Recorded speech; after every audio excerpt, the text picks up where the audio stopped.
ನಮಸ್ಕಾರ ಪ್ರೀತಿಯ ದೇವಜನರೇ, ಯೇಸು ಕ್ರಿಸ್ತನ ನಾಮದಲ್ಲಿ ನಿಮ್ಮೆಲ್ಲರನ್ನ ವಂದಿಸ್ತೇನೆ. ಹೇಗಿದ್ದೀರಾ? ಚೆನ್ನಾಗಿದ್ದೀರಲ್ವ? ಲೈಫ್ ಸ್ಟೈಲ್ ಚಾನಲಲ್ಲಿ ಕೂಡ ಈ ವಿಡಿಯೋನ ನಾನು ಮಾಡ್ತಾ ಇದ್ದೇನೆ.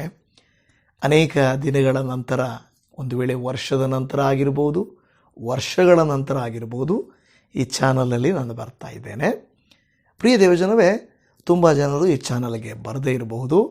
ಆದರೆ ನಮ್ಮ ವಿಚಾರಗಳನ್ನು, ನಮ್ಮ ಮನದಾಳದ ಮಾತುಗಳನ್ನು ಕೇಳಿಸಿಕೊಡೋದಕ್ಕೆ ಈ ಚಾನಲಲ್ಲಿ ನೀವು ಬರ್ತಾ ಇರ್ತೀರ. ಅನೇಕ ಜನರು ಒಂದು ವೇಳೆ ಆಲೋಚಿಸ್ತಿರ್ಬೋದು, ಕೆಲವರು ನನ್ನನ್ನು ಕೇಳಿದ್ದುಂಟು. ಏನಂದರೆ, ಈ 23 ನಿಮಿಷ 23 ಸೆಕೆಂಡ್ ಯಾವ ರೀತಿಯಾಗಿ ಈ ಒಂದು ವಿಡಿಯೋನ ನೀವು ಮಾಡ್ತೀರಾ? ಯಾಕೆ 23 ನಿಮಿಷ 23 ಸೆಕೆಂಡು ಎಂದು ನೀವು ಯಾವತ್ತಾದರೂ ಆಲೋಚನೆ ಮಾಡಿರಬಹುದು ಅಲ್ವಾ? ಆಲೋಚನೆ ಮಾಡಿರ್ತೀರ.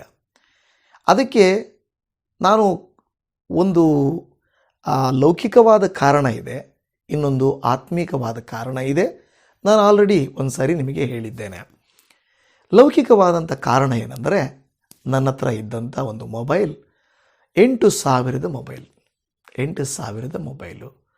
ಆ 8,000 ಮೊಬೈಲನ್ನು ವಿಡಿಯೋ ಆನ್ ಮಾಡಿದಾಗ ಅದರ ಸ್ಟೋರೇಜು 32 GB. ಆ 32 GB ಅಂದರೆ ತುಂಬ ಏನೂ ಅಲ್ಲ. ನನ್ನ ವಿಡಿಯೋಗಳು ಒಂದೊಂದು ವಿಡಿಯೋ 3-4 GB ಬರ್ತದೆ. ಅಂಥ ವಿಡಿಯೋಗಳು, ಅದರಲ್ಲಿ ಆ್ಯಪ್ಸ್ ಇರ್ತದೆ, ಅದರಲ್ಲಿ ವಾಟ್ಸಪ್ಪು ಎಲ್ಲ ಹೋದರೆ ಒಂದು 2 ವಿಡಿಯೋ ಮಾಡ್ಬೋದು. ಒಂದು 2 ವಿಡಿಯೋ ಮಾಡಿದರೆ 3ನೇ ವಿಡಿಯೋ ಮಾಡೋಕ್ಕೆ ನನ್ನ ಹತ್ರ ಮೊಬೈಲಲ್ಲಿ ಸ್ಟೋರೇಜ್ ಇರ್ತಾ ಇರಲಿಲ್ಲ. ಹಾಗೇನು ಮಾಡ್ತಾಯಿದ್ದೆ, ಆ ಸಣ್ಣ ಮೊಬೈಲಲ್ಲಿ ನಾನು ವಿಡಿಯೋ ಮಾಡಿದ್ರೆ ಅದು ಕೂಡ ಏನಾಗ್ತಾಯಿತ್ತು, 23 ನಿಮಿಷ 4 ಸೆಕೆಂಡ್ಗೆ ನಿಂತೋಗ್ತಾಯಿತ್ತು. ಅದು ಯಾವಾಗಲೂ ಅಲ್ಲಿ ನಿಂತೋಗ್ತಾಯಿತ್ತು. ಸೊ 23 ನಿಮಿಷ 4 ಸೆಕೆಂಡ್ಗೆ ನಿಂತೋಗ್ತಾ ಇದ್ದಾಗ ನಾನು ಇಂಟ್ರೋ ಅಂದರೆ ಮೊದಲು ಬರ್ತದಲ್ಲ, ಅದು ಔಟ್ರೋ ಅಂದರೆ ಆ ಮೇಲೆ ಬರೋದು, ಇದನ್ನು ಸೇರಿಸಿಕೊಂಡು 23 ಇರಲಿ ಅಂತ ನಾನು ಹಾಗೆ 23 ನಾನು ಮಾಡಿದೆ. ಒಂದು ಕಾರಣ, ಮೊಬೈಲು ಆಫ್ ಆಗ್ತಾಯಿತ್ತು ವಿಡಿಯೋ ಅಲ್ಲಿಗೆ. ಮತ್ತು ನಾನು ಅದನ್ನು ತಿರುಗಿ ಆನ್ ಮಾಡೋದು, ಸ್ಟೋರೇಜ್ ಕಡಿಮೆ ಇರೋದು ಬೇಡ ಅಂತ ಹೇಳಿಬಿಟ್ಟು ಮಾಡ್ತಾಯಿದ್ವಿ. ಅನೇಕರು ನೋಡುವಾಗ, ಇಷ್ಟು ದೊಡ್ಡ ಸಂದೇಶಗಳನ್ನು ಯಾರು ಕೇಳಿಸ್ಕೊಳ್ತಾರೆ? ಸಣ್ಣ ಸಂದೇಶಗಳು 4-5 ನಿಮಿಷ ಸಾಕು ಅಂದ್ಕೊಳ್ತಾರೆ. ಬಟ್ ಕಳೆದ ದಿನಮಾನಗಳಲ್ಲೆಲ್ಲ ದೇವರ ಆತ್ಮನು ಗೊತ್ತಿಲ್ಲ, ಅನೇಕರು ಈ ದೊಡ್ಡ ಸಂದೇಶಗಳನ್ನು ಇಷ್ಟಪಟ್ಟಿದ್ದೀರಾ. ದೇವರಿಗೆ ಸ್ತೋತ್ರ ಉಂಟಾಗಲಿ.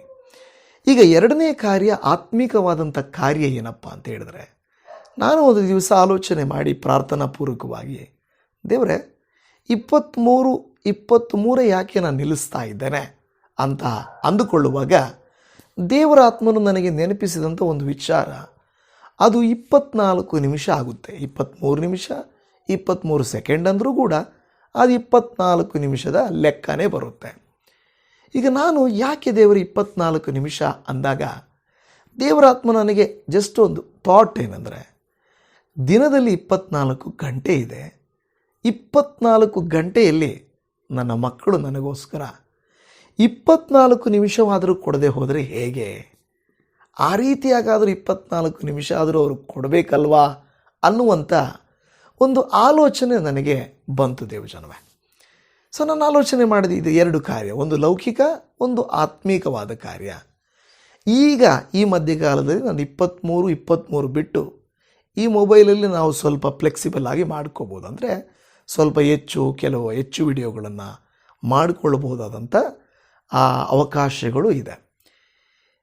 ಆದ್ದರಿಂದ ದೇವರಾತ್ಮನು ನಮಗೆ ತಿಳಿಯಪಡಿಸುವುದೇನೆಂದರೆ, ಅವಕಾಶ ಸಿಕ್ಕಿದಾಗ ಅನುಕೂಲದಲ್ಲಿಯೂ ಅನಾನುಕೂಲದಲ್ಲಿಯೂ ದೇವರು ಕೊಟ್ಟ ಅವಕಾಶಗಳನ್ನು ಸದ್ವಿನಿಯೋಗ ಮಾಡಿಕೊಳ್ಳಬೇಕು. ಅನೇಕ ಜನರು ಏನು ಮಾಡ್ತಾ ಇದ್ದಾರೆ, ಲೋಕದಲ್ಲಿ ತಮಗಿಷ್ಟವಾದ ಕಾರ್ಯಕ್ರಮಗಳನ್ನೆಲ್ಲ ನೋಡ್ತಾ ಇರ್ತಾರೆ. ಮೊಬೈಲನ್ನು ಹಿಡ್ಕೊಂಡ್ರೆ ಆ ಮೊಬೈಲನ್ನು ತಿರುಗಿ ಇಡಬೇಕು ಕೆಳಕ್ಕೆ ಅನ್ನುವಷ್ಟು ಮನಸ್ಸು ಕೂಡ ಬರೋದಿಲ್ಲ. ಇಂಥ ಸಂದರ್ಭದಲ್ಲಿ ಕರ್ನಾಟಕದಲ್ಲಿ ಕನ್ನಡ ಭಾಷೆಯಲ್ಲಿ ನೇರವಾಗಿ ನಾವೇನು ಟ್ರಾನ್ಸ್ಲೇಷನ್ ಮಾಡ್ತಾ ಇಲ್ಲ, ಬೇರೆ ರಾಜ್ಯದವರಲ್ಲ ನಾವು ಕನ್ನಡ ರಾಜ್ಯದ ಕನ್ನಡ ಜನತೆಯ ಆತ್ಮೀಕತೆಯ ಕುರಿತಾಗಿ ಆಲೋಚನೆ ಮಾಡ್ತಾ ಇರೋದು. ಸೊ ಇದು ನಾನು ಲೈಫ್ ಸ್ಟೈಲ್ ಆಗಿರೋದ್ರಿಂದ ವಾಕ್ಯ ಅಲ್ಲ, ನನ್ನ ಕೆಲವು ಅಭಿಪ್ರಾಯಗಳು, ಕೆಲವು ನನ್ನ ಆಲೋಚನೆಗಳನ್ನು ನನಗೆ ಅತಿ ಪ್ರಿಯರಾಗಿರುವಂಥ ನಿಮ್ಮ ಜೊತೆಗೆ ಹಂಚಿಕೊಳ್ಳುವುದಕ್ಕಾಗಿ ನಾನು ಈ ಒಂದು ವಾಕ್ಯವನ್ನು, ಅಂದರೆ ಈ ಚಾನಲಲ್ಲಿ ನಾನು ಮಾತನಾಡ್ತಾ ಇದ್ದೇನೆ. ನಾನು ಒಂದು ವಾಕ್ಯವನ್ನು ನಿಮಗೆ ಓದುತ್ತೇನೆ.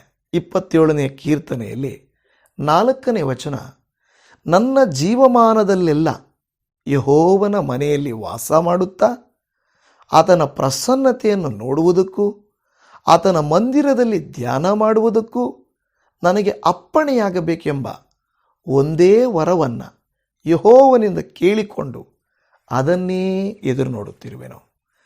ಈ ವಾಕ್ಯ ಹೇಳ್ತದೆ ಒಂದೇ ವರವನ್ನು. ನೋಡಿ, ನಮ್ಮ ಹತ್ರ ಯಾರಾದರೂ ವರಗಳನ್ನು ಕೇಳ್ಕೊಳ್ರಿ ಅಂತ ಹೇಳಿದರೆ ಏನೇನೋ ವರಗಳನ್ನು ಕೇಳ್ಕೊಳ್ತೇವೆ. ಆದರೆ ಈ ಭಕ್ತನಾದ ದಾವೀದನು ಒಂದೇ ವರವನ್ನು ಕೇಳ್ಕೊಳ್ತಾ ಇದ್ದೇನೆ. ನನಗೇನು ಆಸೆ ಇಲ್ಲ, ಅರಮನೆ ಇದೆ ಇನ್ನೂ ಅರಮನೆ ಬೇಕು, ರಾಜ್ಯ ಇದೆ ಇನ್ನೂ ರಾಜ್ಯ ಬೇಕು, ನನಗಿದಿದೆ ಇನ್ನೂ ಬೇಕು ಅಂತ ನಾನು ಕೇಳಲ್ಲ. ನನಗೇನು ಬೇಕಂದರೆ ನನ್ನ ದೇವರ ಪ್ರಸನ್ನತೆಯಲ್ಲಿರಬೇಕು. ನೋಡಿದ್ರೆ ಎಂಥ ವಾಕ್ಯ ಅಲ್ವಾ ದೇವಜನವೇ. ಕರ್ತನ ಪ್ರಸನ್ನತೆ ಇರಬೇಕೆಂಬ ಒಂದೇ ವರವನ್ನು ಆತನ ಮಂದಿರದಲ್ಲಿ ಧ್ಯಾನ ಮಾಡುವುದಕ್ಕೆ. ನೋಡಿ, ವಾಕ್ಯಗಳನ್ನು ಕೇಳಿಸಿಕೊಳ್ಳುವುದು ಎಷ್ಟೊಂದು ಆಶೀರ್ವಾದ ಅಲ್ವಾ? ಖಂಡಿತ ಆಶೀರ್ವಾದವೇ. ಇವತ್ತು ದೇವಜನವೇ, ನೀವು ನಾನು ಯಾಕೆ ಈ ರೀತಿಯಾಗಿ ಬರ್ತಾ ಇದ್ದೀವಿ ಅಂದರೆ, ಸಮಯವನ್ನು ಲೋಕದ ಕಾರ್ಯಗಳಲ್ಲಿ ಕಳೆಯದೆ ಕರ್ತನ ಪ್ರಸನ್ನತೆಯಲ್ಲಿ ಕಳೆಯಬೇಕು. ಒಂದೇ ವರವನ್ನು ನಾನು ಕೂಡ ದೇವರ ಹತ್ರ ಕೇಳ್ಕೊಳ್ಳೋದೇನೆಂದರೆ, ದೇವರೇ, ಸಾಧ್ಯವಾಗುವಷ್ಟು ನಾನು ನಿಮ್ಮ ವಾಕ್ಯಗಳನ್ನು ಪ್ರಚುರಪಡಿಸಬೇಕು. ಎಷ್ಟು ಜನ ಎಲ್ಲಿ ಎಷ್ಟು ಉದ್ದ ಕೇಳ್ತಾರೋ, ಯಾವುದನ್ನು ಕೇಳ್ತಾರೋ ನನಗೆ ಗೊತ್ತಿಲ್ಲ. ಆದರೆ ಈ ವಾಕ್ಯಗಳು ಅನೇಕರಿಗೆ ಮುಟ್ಟಬೇಕು. ಸೊ ನಾನು ತುಂಬ ದಿನಗಳಿಂದ ಈ 24 ನಿಮಿಷದ ರಹಸ್ಯ, ಈ ಉದ್ದನೆಯ ಮೆಸೇಜ್ಗಳ ರಹಸ್ಯ ಏನಪ್ಪ, ಅನೇಕ ಸಾರಿ ನಾನು ಅಂದ್ಕೊಂಡಿದ್ದಿಟ್ಟು ಯಾರು ಕೇಳ್ತಾರೆ, ಇಷ್ಟು ಯಾರಿಗೆ ಟೈಮ್ ಇದೆ ಅಂತ. ಬಟ್ ನಿಮ್ಮಲ್ಲಿ ಅನೇಕರು ಆ ಚಾನಲಲ್ಲಿ ಉದ್ದ ಮೆಸೇಜ್ಗಳು ನೋಡ್ತಾ ಇದ್ದೀರಾ, ಪ್ರಯೋಜನಕರವಾಗಿವೆ ಎಂದು ಎಷ್ಟೋ ಪಾಸ್ಟರ್ಗಳು ಪ್ರಸಂಗಗಳು ಅದರಲ್ಲಿ ಮಾಡ್ತಾರೆ. ಸಂತೋಷ ನನಗೆ, ದೇವರಿಗೆ ಸ್ತೋತ್ರ. ಎಷ್ಟೋ ಜನರು ಕಲಿತಾ ಇದ್ದಾರೆ, ಬೆಳೀತಾ ಇದ್ದಾರೆ, ಮನ ತಿರುಗುತ್ತಾ ಇದ್ದಾರೆ, ಮಾನಸಾಂತರವಂತ ಇದ್ದಾರೆ. ಕರ್ತನಿಗೆ ಸ್ತೋತ್ರ. ಸೊ ಇನ್ನು ಮುಂದೇನು ಆ 23 ಕೆಲವು ಸಾರಿ ಮುಂದುವರಿಸ್ತೇನೆ, ಕೆಲವು ಸಾರಿ ಇವತ್ತಿನ ವಿಡಿಯೋ ನೀವು ನೋಡಿದ್ರೆ ಆ ರೀತಿಯಾಗಿ ಮಾಡಲಿಕ್ಕಾಗಲಿಲ್ಲ. ಅದು ಸ್ವಲ್ಪ ಜಾಸ್ತಿನೇ ಆಗಿತ್ತು, ಹಂಗೆ ನಿಲ್ಲಿಸಲಿಕ್ಕೆ ಸಾಧ್ಯ ಆಗಲಿಲ್ಲ. ನೀವು ಕೂಡ ನಮಗೆ ಆ ಮೇನ್ ಚಾನಲಲ್ಲಿ, ಈ ಚಾನಲ್ಲು ಬರೀ ನನ್ನ ಆತ್ಮೀಯರು, ನನ್ನ ಹೃದಯಕ್ಕೆ ಹತ್ತಿರದವರು, ನಾನು ಕೆಲವು ಥಾಟ್ಸನ್ನು, ಕೆಲವು ಆಲೋಚನೆಗಳನ್ನು ಹಂಚಿಕೊಳ್ಳೋದಕ್ಕೆ ಮಾತ್ರನೇ ಯೂಸ್ ಮಾಡ್ತೇನೆ.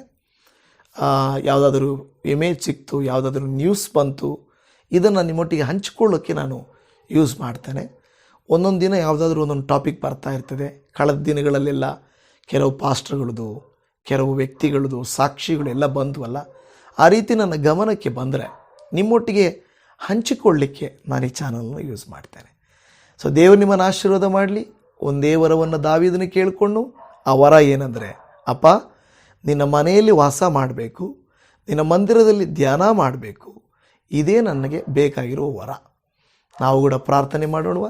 ಕರ್ತನಿಗೆ ಸ್ತೋತ್ರ. ಕರ್ತನೇ, ಏನೇನೋ ಮಾಡ್ತೀವಿ, ಏನೆಲ್ಲ ನೋಡ್ತೀವಪ್ಪ, ಆದರೆ ದೇವಭಕ್ತರು ಮಾತಾಡುವ ಮಾತುಗಳು, ದೇವರೇ ಯಥಾರ್ಥವಾದ ಮಾತುಗಳು ಬಹಳ ಮುಖ್ಯ. ಯೇಸುವಿನ ನಾಮದಲ್ಲಿ ಇವತ್ತು ಈ ಚಾನಲಲ್ಲಿ ಕೂಡ ಬಂದು ಅಪ್ಪ ಒಂದು ವರ ನಾನು ಕೇಳ್ಕೊಳ್ತೀನಿ. ಆ ವರ ಏನಂದರೆ, ನಿನ್ನ ಮಂದಿರದಲ್ಲಿರಬೇಕು, ನಿನ್ನನ್ನೇ ಧ್ಯಾನಿಸಬೇಕು. ನಮ್ಮ ಜೀವಿತ ಕಾಲವೆಲ್ಲ ಈ ಆಸೆಯನ್ನು ಪೂರೈಸಿ ನಿನ್ನ ವಾಕ್ಯಗಳಲ್ಲಿ ಸ್ಥಿರವಾಗಿರುವಂತೆ ನಮಗೆ ಸಹಾಯ ಮಾಡು. ಈ ವಿಡಿಯೋ ನೋಡಿದ ಪ್ರತಿಯೊಬ್ಬರನ್ನು, ಅವರ ಕುಟುಂಬವನ್ನು, ಅವರ ಮಕ್ಕಳನ್ನು, ಅವರಿಗೆ ಸಂಬಂಧಪಟ್ಟ ಪ್ರತಿಯೊಂದನ್ನು ಆಶೀರ್ವದಿಸಬೇಕಾಗಿ ನಮ್ಮ ಕರ್ತನ ರಕ್ಷಕನ ಒಡೆಯನು ಕ್ರಿಸ್ತನಾದ ನಜರೇತಿನ ಯೇಸುವಿನ ನಾಮದಲ್ಲಿ ಪ್ರಾರ್ಥಿಸ್ತೇವೆ ತಂದೆಯೇ. ಆಮೇನ್, ಆಮೇನ್. ನನ್ನ ಪ್ರೀತಿಯ ದೇವಜನವೇ, ನಿಮ್ಮೆಲ್ಲರಿಗೂ ಧನ್ಯವಾದ. ದೇವರು ನಿಮ್ಮನ್ನು ಹೇರಳವಾಗಿ ಆಶೀರ್ವಾದ ಮಾಡಲಿ. ಒಂದು ಒಳ್ಳೆಯ ಶುಭ ದಿನ ಈ ದಿನ ನಿಮ್ಮದಾಗಿರಲಿ. ದೇವರು ನಿಮ್ಮನ್ನು ಅನುಗ್ರಹಿಸಲಿ. Shalom. Praise the Lord Jesus.